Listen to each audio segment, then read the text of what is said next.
मनोज जरांगे पाटील यांचं उपोषण सलग 5व्या दिवशी सुरू आहे।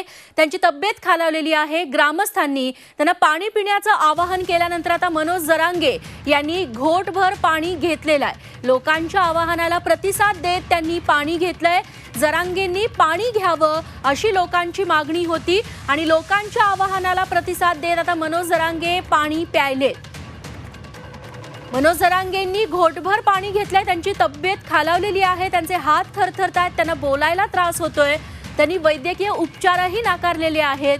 याआधी संभाजीराजे छत्रपती यांनी देखील मनोज जरांगेंना पाणी घेण्याचं आवाहन केलं होतं आणि ग्रामस्थ भाऊक झालेले होते आणि त्यांच्याच विनंतीला मान देऊन आता मनोज जरांगे घोटभर पाणी प्यायले।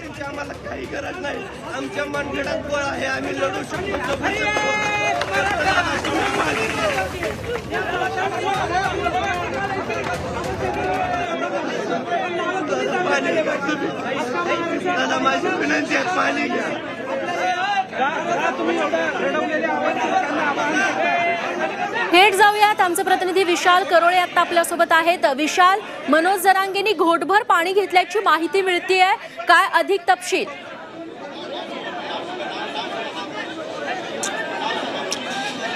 रेश्मा, इथं खूप जास्त लोक आंतरवाली सराटीमध्ये आले होते आणि प्रत्येकाचं एकच म्हणणं होतं, आग्रही विनंती होती, किंबहुना आक्रोश होता की मनोज जरांगेंनी यांनी एक घोट का होईना पाणी प्यावं, कारण आमच्या आंदोलनासाठी तुम्ही महत्वाचे आहे। त्यानुसार या आक्रोशाला, आवाहनाला प्रतिसाद देत मनोज जरांगे यांनी एक घोट आता पाणी पिलंय। मात्र वारंवार अशा पद्धतीची विनंती करू नका, कारण माझा हा लढा आपल्या लेकराबाळांसाठी आहे। अशा पद्धतीनं जर मी औषधोपचार घेतले, पाणी पिलं तर आपल्या आंदोलनाला किंमत राहणार नाही, असं मनोज जरांगे यांचं म्हणणं आहे। त्यामुळे आता मी तुमचा मान ठेवतो, एक घोट पाणी निश्चितपणे पितो, मात्र वारंवार तुमची ही मागणी मी मान्य करणार नाही, असंही त्यांनी आंदोलकांना थेटपणे सांगितलेलं आहे। त्यामुळे आता तरी जे काही लोक इथं आंतरवाली सराटीमध्ये आले आहेत त्यांच्या आवाहनाला, आक्रोशाला जरांगे पाटलांनी प्रतिसाद दिलाय, मात्र हा प्रतिसाद वारंवार मिळणार नाही, असंही त्यांनी निक्षून सांगितलेलं आहे। जरांगे पाटलांची तब्येत ढासळलेलीच आहे, मात्र आता ते थोडे उठून बसलेले आहे। आपण बघतोय दृश्यामध्ये, सकाळी तर त्यांना बोलता येत नव्हता, आवाज कापरा झाला होता, हातातनं माईक पडत होता, मात्र मी शिवाजी महाराजांचं नामस्मरण केलं आणि त्यामुळे मला ताकद मिळाली, असा दावा त्यांनी केलाय आणि त्यानुसार आता मला थोडं बरं वाटतंय, असं त्यांचं म्हणणं आहे। वारंवार ते नागरिकांना आणि त्यासोबत महाराष्ट्रातल्या सर्व आंदोलकांना विनंती करताय की आक्रमक आंदोलन करू नका, हिंसक आंदोलन करू नका, आपल्याला शांततेच्या मार्गाने आंदोलन करायचं आहे आणि आपल्याला आरक्षण मिळवायचं आहे। सोबतच फडणवीसांना त्यांनी एक खुलं आव्हान दिलंय की होय आपण चर्चा करू, मात्र आज उद्याच मध्ये इथं या, इथं माझ्याशी चर्चा करा, माझं बोलणं बंद झाल्यावर इथं येऊ नका, नाहीतर चर्चेला अर्थ राहणार नाही। त्यामुळे जर तुम्हाला खरंच चर्चा करायची असेल, आम्हाला आरक्षण द्यायचं असेल तर आज उद्यामध्ये या ठिकाणी या आणि माझ्यासोबत चर्चा करा।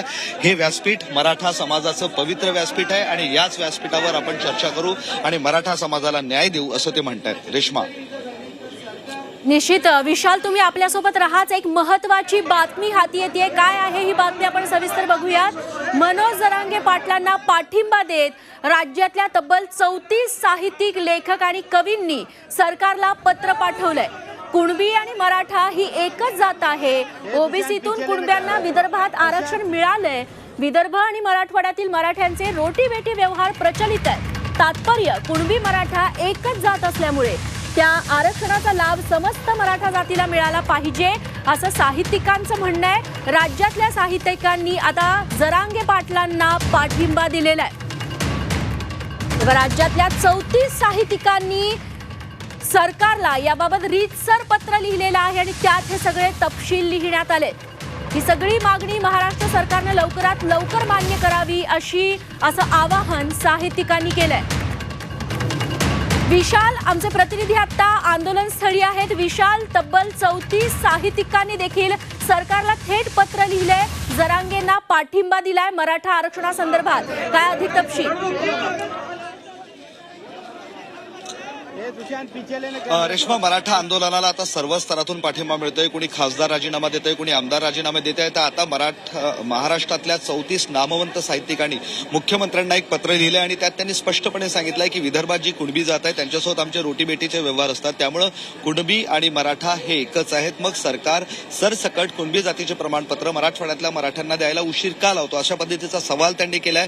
आणि आता तरी किमान मनोज जरांगे पाटलांचं जे आंदोलन सुरू आहे त्याला साथ द्यावी आणि सरसकट कुणबी कुणबी जातीचे प्रमाणपत्र द्यावे अशी मागणी त्यांनी केली आहे आणि यासाठी महाराष्ट्रातल्या या 34 साहित्यिकांनी मुख्यमंत्र्यांना पत्र लिहिलंय. महत्वाचं म्हणजे पत्र लिहिणाऱ्यांमध्ये डॉक्टर सदानंद मोरे, प्राचार्य कौतिकराव ठाले पाटील, दत्ता भगत, अनुराधा पाटील, दादा गोरे, भगवंत क्षीरसागर यासारखे सगळे ज्येष्ठ साहित्यिक आहे आणि आमचाही अभ्यास आहे. आम्ही अभ्यासाच्या आधारेच हे सांगत असल्याचं त्यांनी आपल्या पत्रात म्हटलेलं आहे आणि मुख्यमंत्र्यांना विनंती केली आहे जरांगेच्या आंदोलनाला समर्थन देत की मुख्यमंत्री साहेब ही विनंती मान्य करा आणि जरांगेंच्या आंदोलनाला प्रतिसाद देऊन सरसकट कुणबी जातीचे प्रमाणपत्र द्या.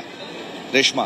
निश्चित विशाल, तेव्हा साहित्यिक देखील आता मराठा आरक्षणाच्या दृष्टीनं पाठिंबा द्यायला मैदानात उतरलेले आहेत. विशाल, धन्यवाद तुम्ही दिलेल्या या सगळ्या सविस्तर माहितीसाठी. आता सरकार त्यांच्या पत्राची दखल घेतं का हे बघणं महत्त्वाचं ठरणार आहे. विकासाचा ध्यास म्हणजे